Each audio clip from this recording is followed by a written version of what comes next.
This is the biggest news story in America. The president fired him on a recommendation from the FBI's career internal investigators. And despite all the attention this firing is getting, as a practical matter, it doesn't mean that much.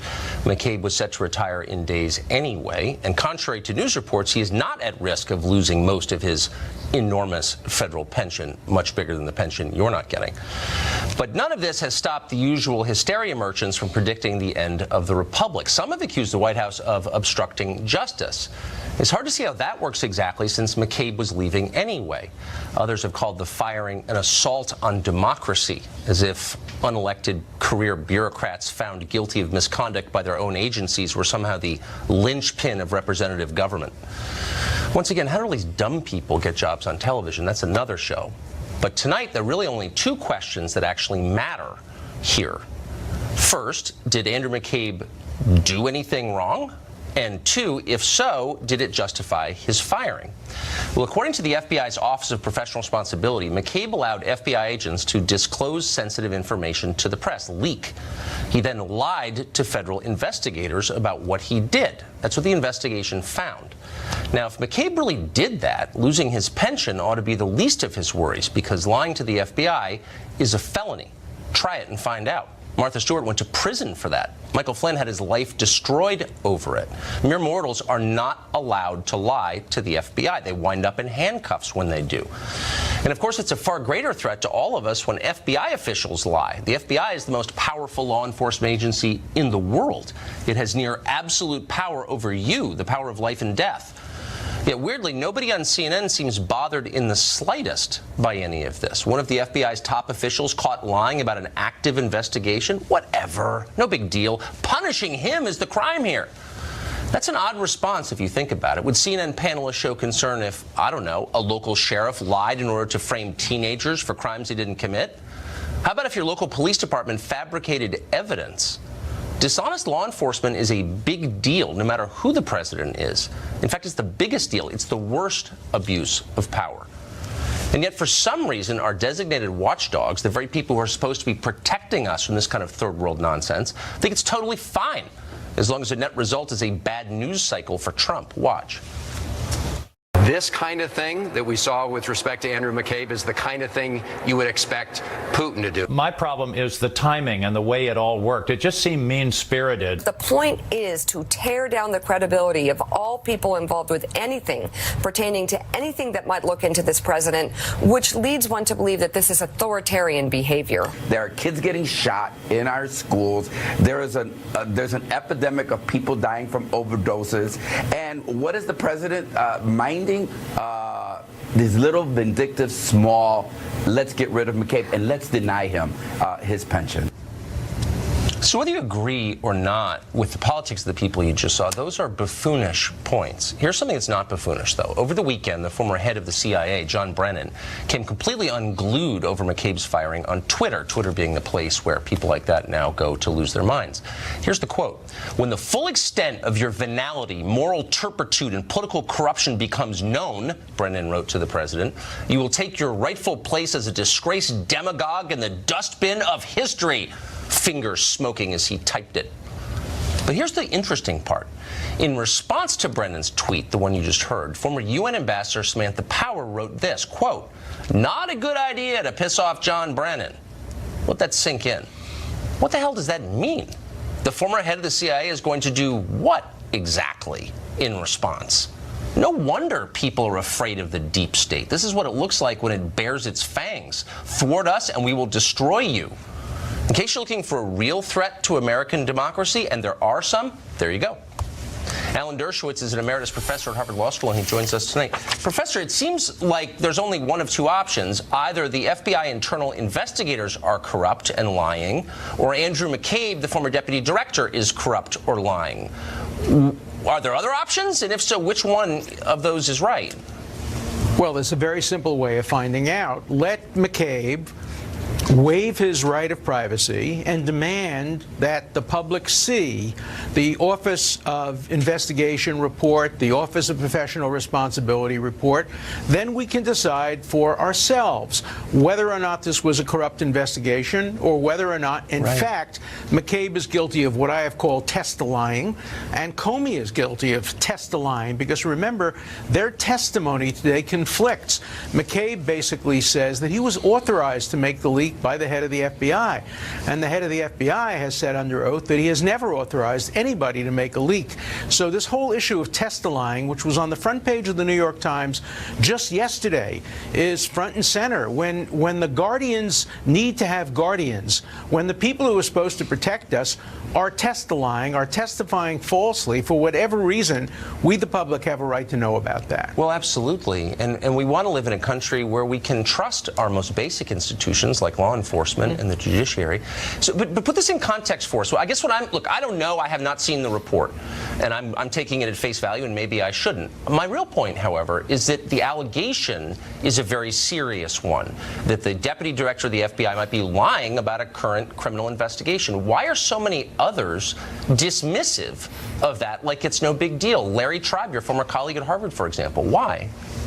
Because everybody is so involved in this partisan conflict that anything that's done against Trump must be good according to the partisans on one side, and anything done against Trump must be bad according to the partisans on the other side. Remember, from day one, I said, do not appoint a special counsel. Have a nonpartisan investigative commission like the Commission of 9/11 that has incredible trust and that doesn't have a partisan dog in this race. And they have to be the ones to make this decision. Right now, the FBI has lost its credibility. The CIA is losing its credibility. Congressional committees aren't trusted by either side.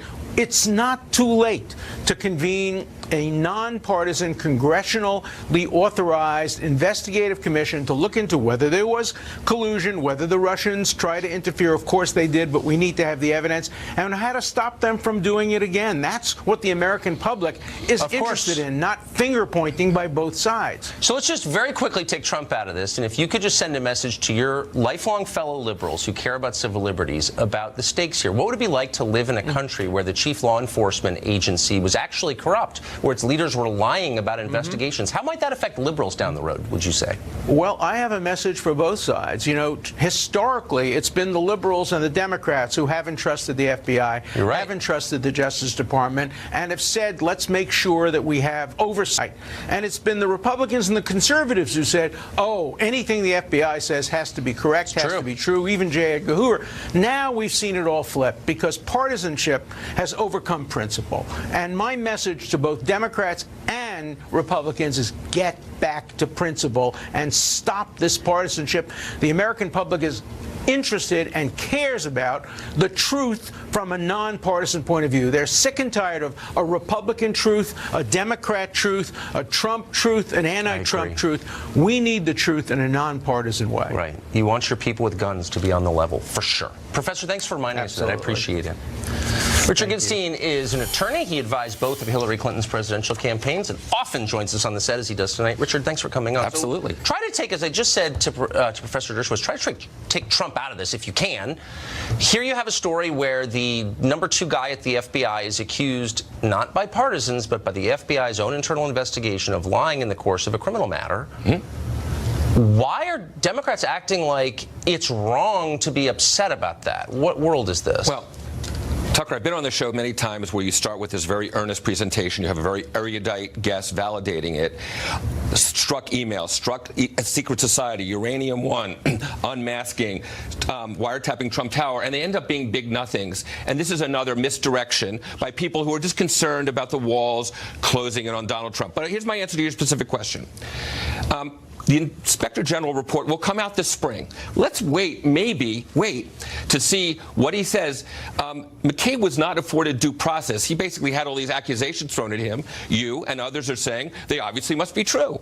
Maybe, maybe I guess not. What are you saying is really the question I'm asking. I'm saying, hold on. No, are you suggesting that, I mean, for what we know, And if you have contrary evidence, obviously tell us now live.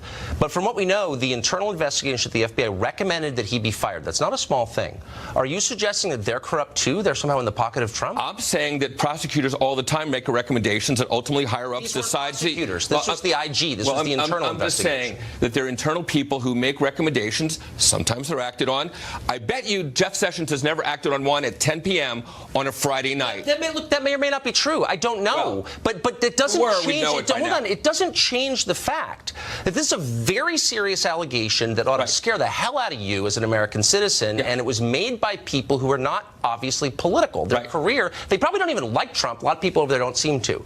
But they said it anyway, and now you've got Larry Tribe and other buffoons with college degrees standing and being like, oh, yeah, this is, fascism. Really? What's fascism? Yeah. It's ignoring corruption for the sake of politics. Well, you're assuming something. Again, I would say let's wait until the Inspector General report came out. Here's what we know, or at least it's been reported, that the story that apparently McCabe went to the press, I don't think it was a leak. He went to clarify something. I don't think you'd call that a leak. And ultimately, that reporter wrote an anti-Hillary story. So somehow, this is, frankly, an Alice in Wonderland, a twisted version of what the FBI did. But that's not the question. Well, the question, and the pretext upon which he was fired was that he lied about it. And that's the way the FBI works. You don't have to have committed wrongdoing to commit a felony. He disagrees with that. Seriously? Michael Flynn has pled guilty. I'm aware. Yeah. And so, by the way, did Martha Stewart. Right. And I breathed easier when she was put away because she was an imminent threat to America. Actually, all she did was lie to federal agents. This guy's accused of that, and yet somehow the left is like, oh, no big deal. So is that the standard? So my guess is he's not going to plead guilty, and if the Justice Department wants to bring charges against him, his attitude is bring it on. Okay. Let me ask you this. This is the part that actually really bothered me, and the behavior of John Brennan bothers me. But the response by Samantha Power chilled me, and I'm being serious. I couldn't think less of Samantha Power based on her record in the Obama administration. But for her to say, be careful, you don't want to make John Brennan mad. What the hell does that mean? That's a threat. I mean, honestly, people say crazy things on Twitter. I'm not sure if she had to do all over again. That's the sentiment that she wanted to express. I mean, what she's saying, and I think her Republican counterparts would say the same thing, which is you get on the wrong side of people who know all the secrets, you may want to rethink that. That's all. Do you want to live in a society where elected officials are held hostage by the permanent bureaucracy? Is that really what you want? Because that's what we've got. I don't think look, again, there's a twisted version of what happened here. The FBI helped Donald Trump. No, John Brennan and Samantha Power is threatening Trump with a retired CIA director with the knowledge he's gathered during government service. She's super retired. She's not in a position to threaten anybody, right? She ought to be in trouble for what she did to the world. Well, you can make that recommendation to Jeff Sessions next time you have him on your set. But again, the twisted aspect of this is during the campaign, the FBI broke the rules that hurt Hillary Clinton. They sat on the information about Trump.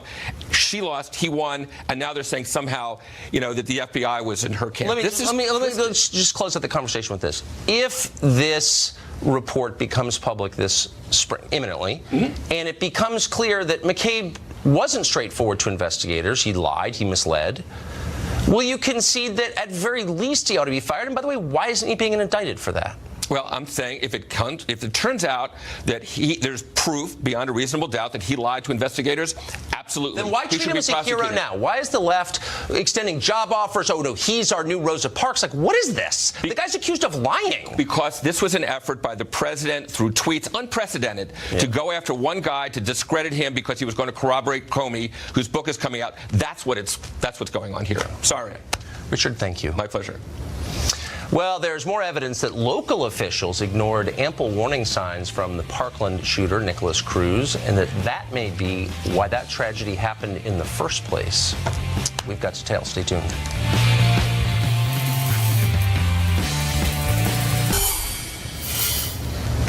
Parkland shooter Nicholas Cruz was an extremely dangerous young man just waiting to explode in an act of a massive violence. And apparently almost everybody who came into regular contact with him, including many in positions of authority, were well aware of that. We know that. The details have surfaced, and yet somehow officials ignored countless warning signs, thereby allowing that massacre to occur. Fox correspondent Matt Finn has been investigating the details of the Parkland shooting since it happened. Matt? Tucker, medical records appear to indicate that Stoneman Douglas staff and that disgraced school resource officer wanted Nicholas Cruz committed against his will because Cruz allegedly wrote the word kill in a notebook and expressed his desire to use a gun.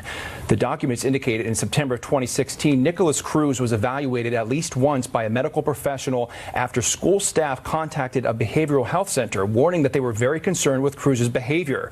The school resource officer, Scott Peterson, reportedly warned that Cruz should be involuntarily committed under Florida's Baker Act, which makes it legal for authorities to briefly commit someone who's deemed a danger to themselves or others.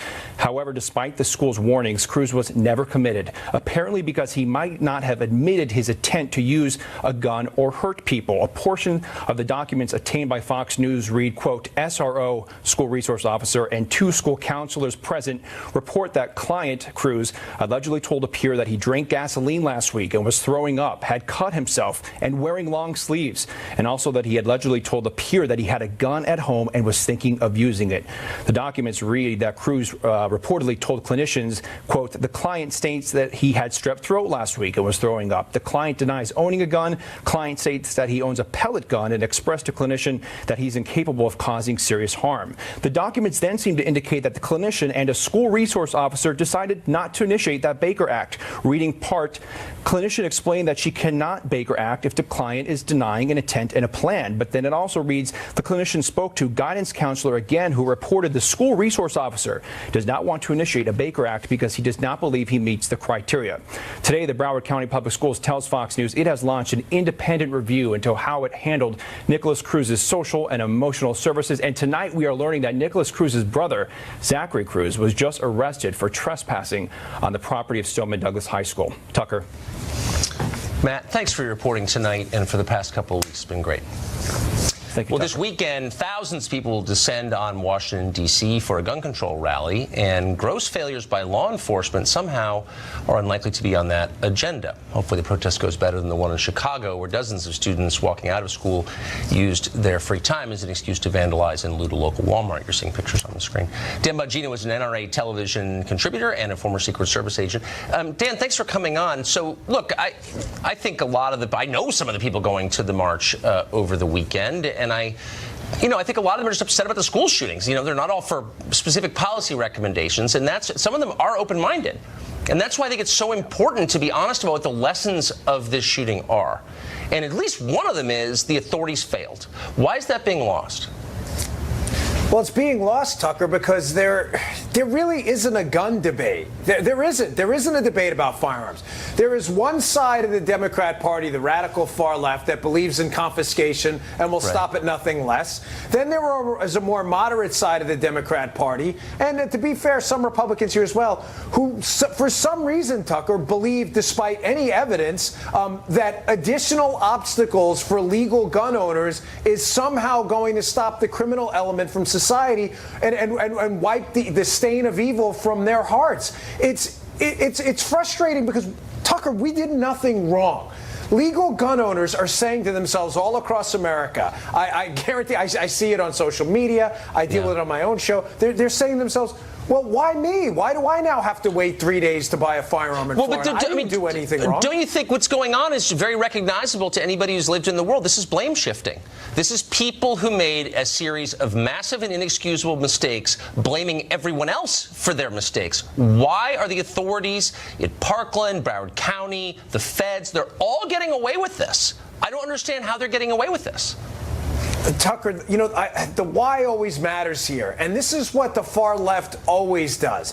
The failures here before, during, and after this tragedy were clearly on the government side. Yes. But there is a portion of the far left that understands full well, the central planners, the anointed ones, as Thomas Sowell would call them, who can't get across this message to America. They can't have it out there that the planners are no smarter than any of you, that the laws they designed are being largely ignored, that criminals, that there's an evil component of society, and that they can't plan this away. There's no reorganization of people that really smart bureaucrats are going to do that is going to solve this. It's just the conflict of visions, as he says, and they're never going to intersect at any point. But liberals can't acknowledge that. That's why the smokescreen is there. Let's blame the gun, but let's ignore the problems with government. Yeah, or ignore the 4 armed deputies that stood outside while 17 people got murdered. It's not their fault. It's really the NRA's fault. Yeah, okay.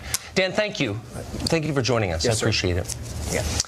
Well, the identities of Americans are being stolen literally by the millions by people here illegally, and nobody is getting in trouble for it. Should we be surprised? We'll investigate that next.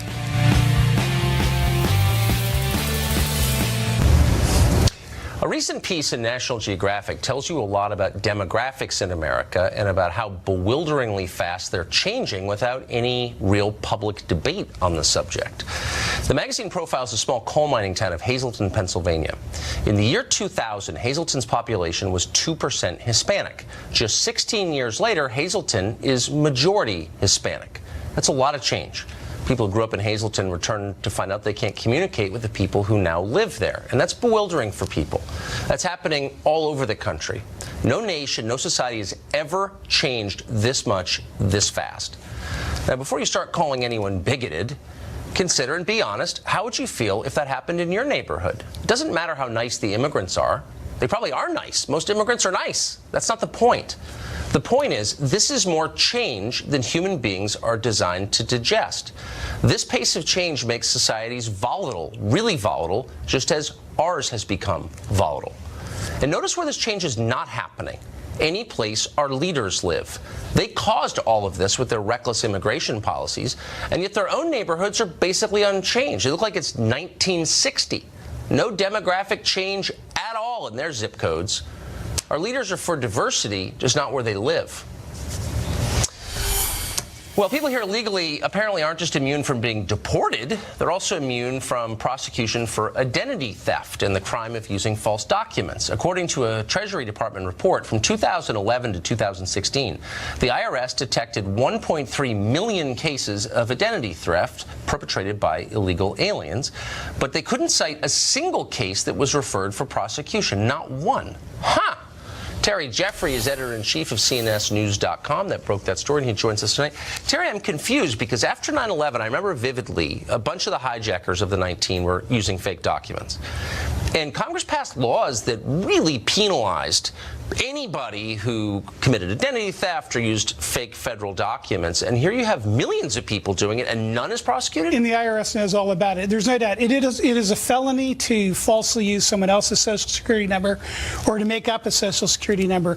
And what we have here, Tucker, is a long-term policy, I believe, by the IRS simply to ignore it because they want the tax money paid by people. Back in 1996, the IRS issued something they called an Individual Taxpayer Identification Number. It goes by the acronym ITIN. Yeah. And in 1999, the Treasury Inspector General for Tax Administration, who oversees the IRS, called it a policy by the IRS to legalize illegal aliens. That's what the Inspector General called it 19 years ago. But what we see now, according to the Inspector General, is that between 2011 and 2016, 1.3 million taxpayers who were legitimately paying their taxes, who had Social Security numbers that belonged to them, the IRS actually marked their taxpayer accounts because they're victims of identity theft by people the IRS had issued ITINs to. Now, what we know about someone who has an ITIN who's working in the United States is they are by definition an illegal alien. You cannot get an ITIN unless you're a foreign national, and you have to prove it to the IRS. And you also can't get one if you're eligible to have a Social Security number and work in the United States. So the IRS even has conceded to the Inspector General in the past that the aliens who have ITINs and then file tax returns with W-2s because they were working in the United States were illegal aliens. So I've wondered this for a long time. You've got 11 million, probably more, illegal aliens in the United States. The majority of them are working. In fact, we're told that they're doing irreplaceable work. By definition, if you're here illegally and working, you're using fake federal documents. By definition. Yeah, there is. But why is that not a threat to our national security? Well, it is. There's no doubt about it. And as you said, I mean, if you go back, there was a staff report actually done by the 9/11 Commission, where they talked about the how, in fact, the people who were involved in the 9/11 attack exploited what some of the things that illegal aliens do to create an identity in the United States in order to create an identity for themselves. But there is a little bit of a black market where illegal aliens are working in the United States. They're getting paid under the table. Of course they are. That's right. I mean, if you go pick them up the back of a truck in the Walmart parking lot, for sure. Right. There's 11 million people. Yes. So I think it's fair to say that millions of them, and we know that because they're working in chicken plants and hog farms, and you know what I mean? Yes. They're working for legitimate employers. So does this mean, and no one's doing anything about it, Yes. so can I use fake federal documents? No, you'd be committing a felony, and I think they'd go after Tucker Carlson. You're right, Tucker. There's actually two groups here. There's this group that have these ITINs where they've actually gone to the IRS. They've proven I'm an alien. I'm not eligible for a Social Security number. Give me the ITIN. And then go out and work using someone else's Social Security number. That's these cases that the Inspector General talked about. But there's another case, and the Social Security Administration has what they call the earnings suspense file. These are W-2s that are filed with the IRS and Social Security Administration by an employer where the name doesn't match the Social Security number, and after investigation, the Social Security Administration cannot figure out who this was filed on behalf of. They've known for years most of them are filed on behalf of illegal aliens who are using either fake or stolen Social Security numbers. That, too, is a felony, and the IRS and the Social Security Administration knows the employers that are filing massive numbers of those. It's unbelievable. And they let them get away with it. But I'm not allowed to have a fake passport. No. No, I'm not. Okay. Terry, thank you for that. I think it's a really interesting story that nobody ever talks about, and I hope we'll keep doing it. Thank you. Well, a serial bomber is terrorizing Houston. How great is the danger? Can it be stopped? We've got details next.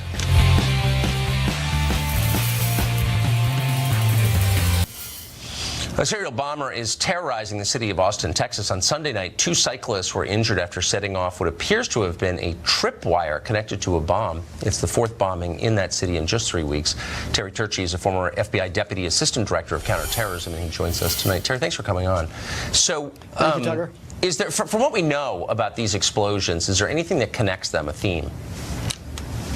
Well, I don't think we know of a theme that connects them. Right now, the best information, Tucker, we're going to have is the forensics aspect of them. That's what's going to help us, at least in these initial days, to try to put all of this together, because the people at the lab, ATF lab, the police lab, the FBI's lab, are going to be able to look at every little aspect of crime debris, of things found at crime scenes, and everything from switches in bombs to the explosive main charges to the way the containment vessels were designed. All of these things are part of the bomber's signature. So they're going to be able to tell us, first of all, if they've ever seen something like this before. Even, for example, you talk about tripwires. So one of the things that tripwires conjures up is the idea of somebody maybe from the military, or maybe someone who was part of some guerrilla warfare movement at some point in time. They can go back and make some educated guesses of the person's skills and talents and where they picked them up from looking at the way the bomb was assembled, and then we go from there. But you just can't underestimate, particularly now that we've only had, and I say only, it's very sad and tragic, but that's not a lot of bombings to be able to tell a lot yet, although the lab can tell a great deal from the forensics. Huh. So there was early speculation, reckless speculation by the press that these were racially motivated, which obviously would be the last thing this country needs. Now it looks like the victims were black, white, Hispanic, so there's no obvious racial pattern here. Again, thank heaven. But can you think, are there other motives that come immediately to mind? Well, I'm glad you asked that, because here's what I learned from Unabomb and from the Olympic bombing, Tucker. Even in leading the task forces there, we tried to stay away from motive. Now, motive is important if you may have a name, but when you're trying to get on the trail to identify a subject, you can absolutely find yourself definitely in the swamp. And think back, just a couple of examples. After the Oklahoma City bombing, all of the uproar and all the crying about the Middle Eastern Arabs, quote, being involved in that turned out to obviously be domestic terrorism. But think about anthrax.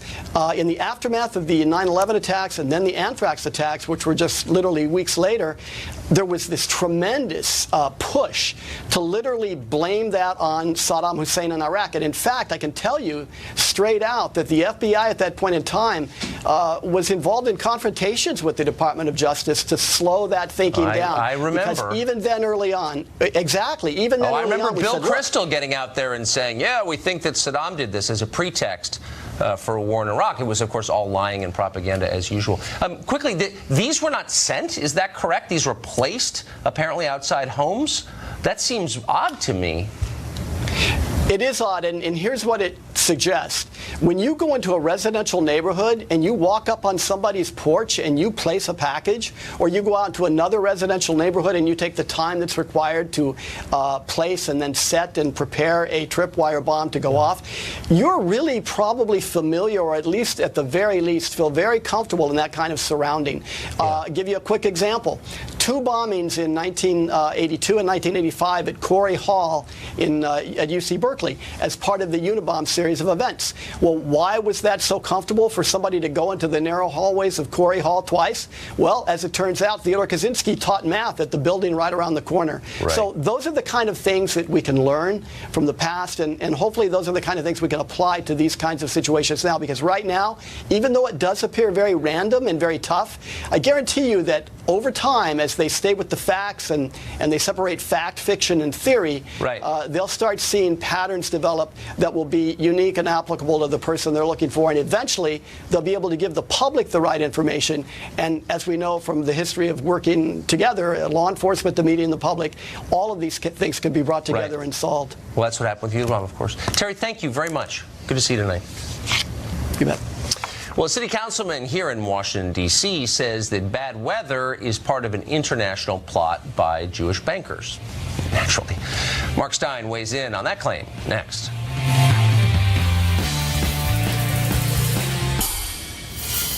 Washington, D.C. experienced a mild snowfall last week. Luckily, City Councilman Trayon White was on it. He knows why it happened. Watch this. It just started snowing out of nowhere this morning, man. Y'all better pay attention to this climate control, man. This climate manipulation.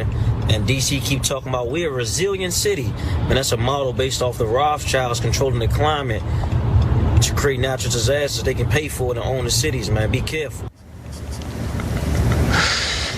Yep, the Rothschilds control the climate. The Rothschilds, of course, are a wealthy Jewish banking clan. They're included in a great many conspiracy theories, but those theories rarely give them credit for the weather. That's an ambitious new twist.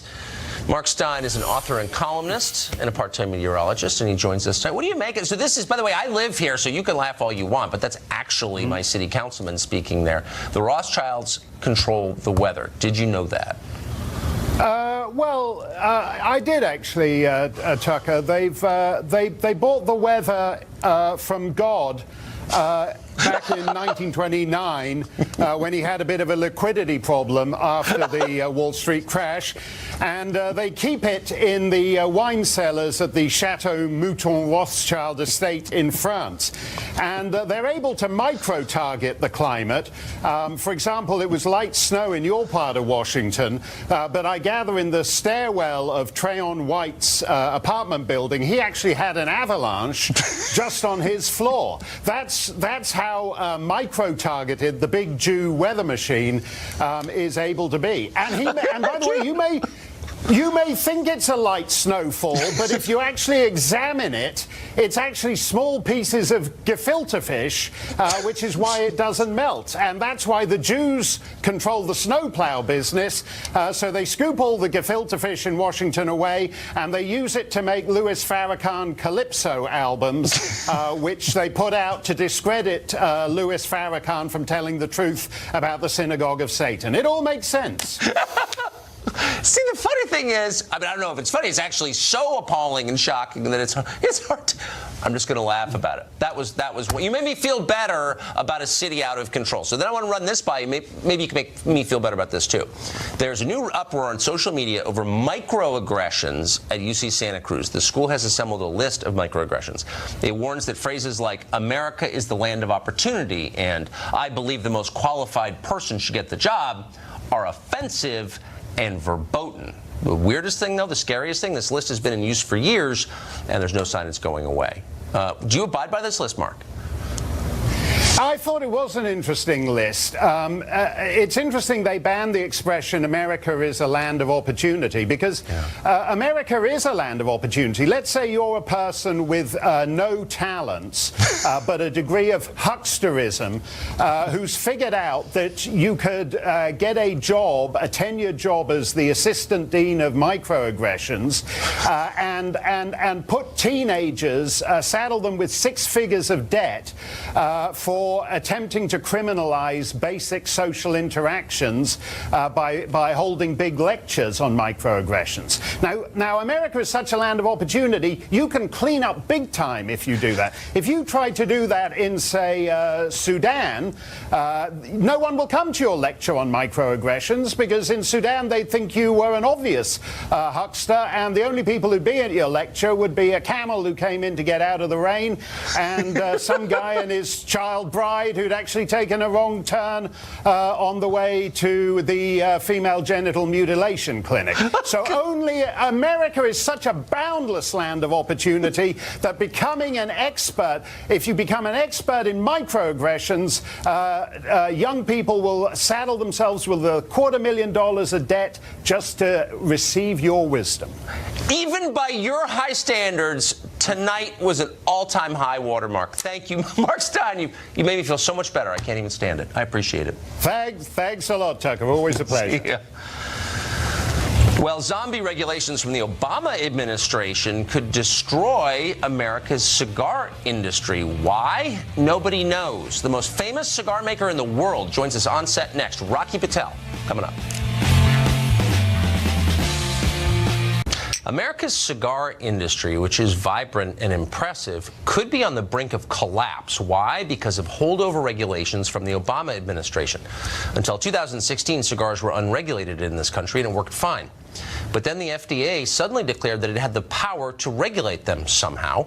And so they've come up with new regulations banning cigar giveaways, imposing new fees on companies, and requiring extensive FDA testing before companies release new cigars. The FDA admits these regulations will destroy companies and jobs, but they say it doesn't matter because there are lots of jobs in America. For real, you can read it. They say that. Rocky Patel is the owner of Rocky Patel Premium Cigars. He's one of the most, probably the most famous cigar maker in this country, and he joins us tonight. Rocky, thanks for coming on. Thanks, Tucker. I missed it. Did someone vote for this? Did voters say they wanted this? Absolutely not. In fact, Congress never intended premium cigars to be regulated. They only intended smokeless and cigarettes to be regulated. So the FDA took it upon themselves to decide to one glove fits all size approach and start regulating the premium cigar industry. They didn't take the opportunity to investigate and understand the nature of the premium cigar industry. Basically, it's family-owned businesses that have been making cigars over decades. The retailers are Main Street mom-and-pop industries that are selling premium cigars to adults. The average cigar smoker smokes 1 cigar per month. They're 4.5 years old. The cigars are marketed in luxury lifestyle magazines like Cigar Aficionado next to premium cars, watches, fine spirits. They're literally enjoyed like a single malt glass of scotch or a fine bottle of wine. So it's very different. You certainly don't see kids sitting around the schoolyard or outside the schoolyard chain smoking cigars. Of course. So they're not paying $11 for, they're using the Juul, they're smoking marijuana. Nobody seems to care, by the way. But now they're basically going to crush your industry to help whom? Absolutely. It's ridiculous. They haven't really taken the time to understand the nature of our industry. It is a cottage industry. It's an artisan industry. It's very, very unique. It takes us 4 to 5 years to make a premium cigar. By the time we plant a seedling in the ground, the time you get a cigar in a box, 300 different hands touch the tobacco. We're very proud, like a fine winemaker, about the quality and the craftsmanship, about how we make a cigar. And these rules are so outrageous, they're so burdensome, they're impossible to comply with. It's basically de facto prohibition. You started your company by yourself. You're an immigrant. You're a lawyer. You came to this country. You had how many employees when you started? That's correct. We started three employees out of How many garage, now? Basically. Well, about 2,500 to 3,500 employees directly or indirectly. That's unbelievable. So the terrifying thing finally about this is it doesn't seem like there's much you can do. What do you do if you're a business and you learn that some regulation has been written by an unelected bureaucrat that's going to destroy you? It's crazy because it's going to wipe out 70% of these family family-owned manufacturing factories and companies that have been created and descended over generations. About 50% of these mom-and-pop retail stores in mainstream America are going to be jobless and out of business because we can't introduce new products to them. The cost of constituent testing, chemical testing, they don't even have machines for things like that. The Trump people the warning stickers that go in our beautiful boxes that are, that have our vintages and tell our family story and tell our history, all that is taken away from us. So these laws are made in such a way, it's regs like that, you just can't comply. So, but the Obama people, we're almost out of time. The Obama people did this. Absolutely. The Trump people didn't. Why is it still good? No one voted for Obama again.